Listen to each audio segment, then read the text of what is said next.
حضرت عبداللہ بن عمر رضی اللہ تعالیٰ عنہ اپنے دوستوں کے ساتھ کھانا کھانے میں مصروف تھے باہر پہاڑوں میں۔ آج بھی عرب ایسا کرتے ہیں، گھر سے کھانا تیار کیا اور باہر صحراؤں میں پہاڑوں میں لے کر وہاں بیٹھ کے کھانا کھاتے۔ تو کھانا کھا رہے تھے تو ایک چرواہا بکریاں لے کے گزرا، تو آپ کے دل میں اس کے لیے محبت پیدا ہوئی، تو اس کو بلا کے کہا کہ تم بھی ہمارے ساتھ بیٹھ کے 2 لقمے لے لو۔ اس نے معذرت کی۔ آپ نے پھر کہا نہیں، 2 لقمے آپ ہمارے ساتھ لے لیجئے۔ تو اس نے کہا کہ میرا روزہ ہے، میں روزے سے ہوں۔ تو حضرت عبداللہ خوش ہوئے کہ سخت گرمی اور سارا دن دھوپ میں بکریوں کے پیچھے روزہ رکھا ہوا ہے۔ آپ نے کہا کہ اگر ایک بکری تو ہمیں فروخت کر دے اور ہم ذبح کر کے اس کو تیار کر لیتے ہیں اور خود بھی کھائیں گے اور آپ بھی ہمارے ساتھ افطار کر لینا۔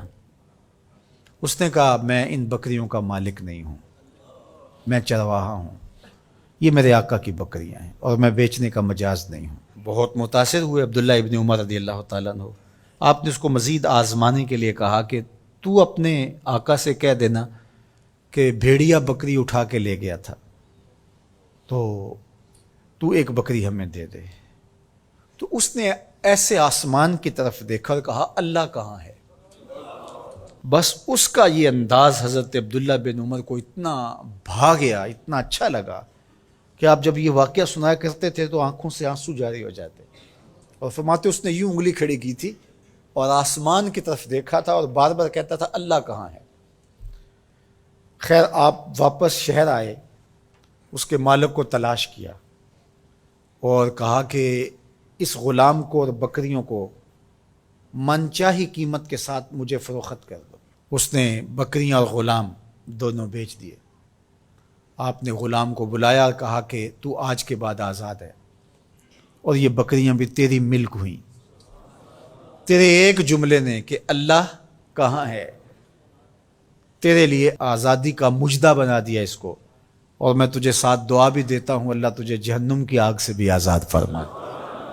تو یہ یقین کہ میرا اللہ مجھے دیکھ رہا ہے، یہ اگر آپ کے ساتھ جڑ جاتا ہے تو پھر کسی کیمرے کسی سیکورٹی کی ضرورت نہیں ہے۔ یہ عقیدہ اتنا بڑا حصار ہے، عبادات میں بھی سرور دیتا ہے، اور یہ عقیدہ انسان کو گناہوں سے بھی محفوظ کرتا ہے اور بچاتا ہے۔ لیکن ہمارے رویے، اللہ تعالیٰ جل شانہ نے سورہ النساء کے اندر ارشاد فرمایا یستخفون من الناس ولا یستخفون من اللہ، کہ لوگوں سے تو پوشیدہ رہتے ہیں لیکن اللہ سے پوشیدہ نہیں رہتے۔ بلکہ ایک دوسرے موقع پہ ارشاد فرمایا سورہ الغافر کے اندر یعلم خائنۃ الاعین وما تخفی الصدور، جو آنکھ خیانت کرتی ہے اللہ اس کو بھی دیکھتا ہے، اور جو سینوں میں پوشیدہ ہوتا ہے اللہ اس کو بھی دیکھتا ہے۔ جو چیزیں سوچ میں پیدا ہوتی ہیں، جو بطور وسوسہ آتی ہیں، تمہارا رب اسے بھی دیکھ رہا ہوتا ہے۔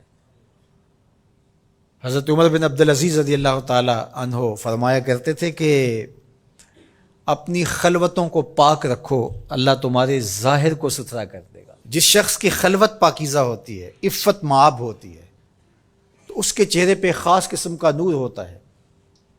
جو راتوں کی تنہائیوں میں اٹھ کے عبادت کرتا ہے اور اللہ کے حضور وہ الہاء زاری کرتا ہے، تو دن چڑھے اس کے چہرے کے اوپر اللہ تعالیٰ ایک خاص نور پیدا کرتا ہے جس سے لوگوں کو سرور ملتا ہے اور لوگوں کے دل میں اس کے لیے محبت پیدا ہوتی ہے۔ اور جو تنہائیوں میں جرم کرتا ہے، گناہ کرتا ہے، اور لوگوں کی نظر میں کوئی ایسی چیز ہوتی بھی نہیں ہے، تو لوگوں کے دل میں اس کے لیے نفرت پیدا کر دی جاتی ہے، لوگ اس سے دور ہٹنا شروع ہو جاتے ہیں۔